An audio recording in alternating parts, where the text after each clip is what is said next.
Hi, I'm Jessica from Green Duchess Farm, and I'm going to give you a tour of my pig operation today. It's June 16th, a nice, cool, overcast day, and we're going to take a walk around. I raise all my pigs on pasture, and I harvest from the main herd every week.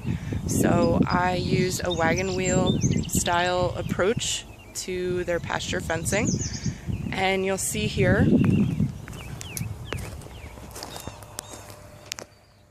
some large 1-ton feeders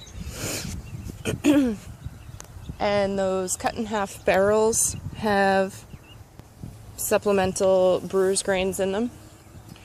The feed area is bedded with wood chips, and it's set up in a circle using electric fencing.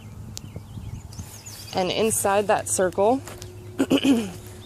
is access to this cattle panel loading area.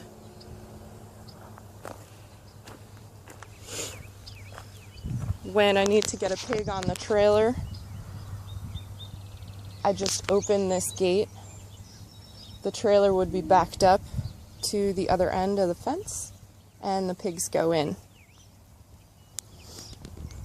And here you can see two 275-gallon IBC totes full of water with drinker nipples on them.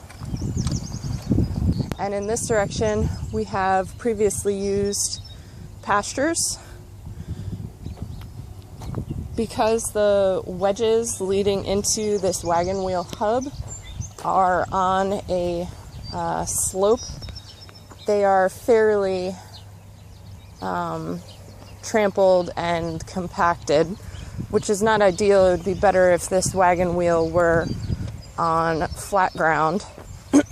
We have had a really wet, rainy spring, so that seems to add to the level of compaction on this hillside.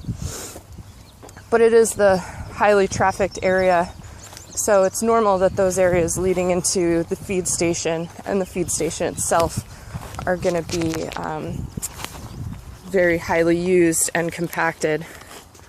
So you can see this alfalfa and orchard grass mix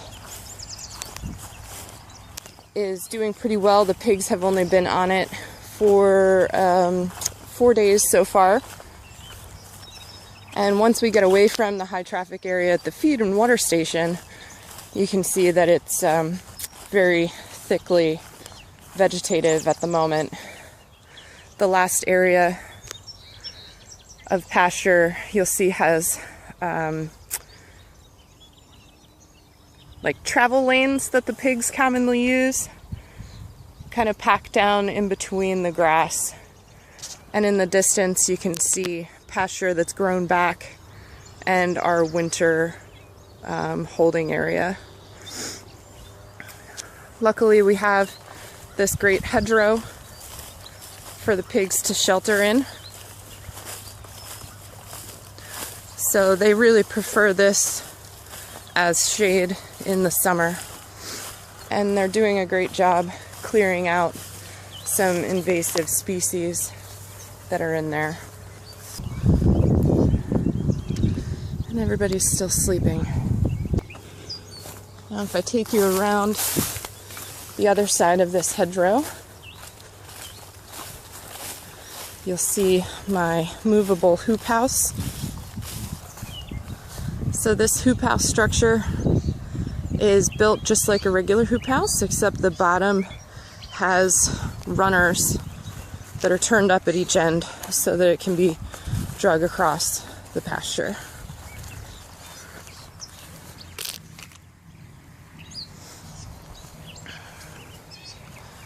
And I have it earth anchored with a couple T-posts and ratchet straps because it's very windy on this hillside.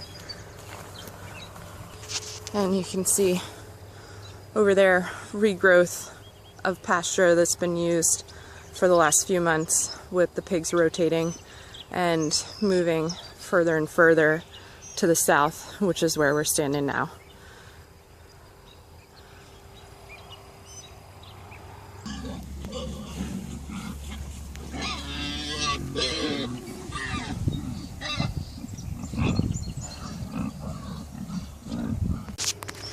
All right, thanks very much.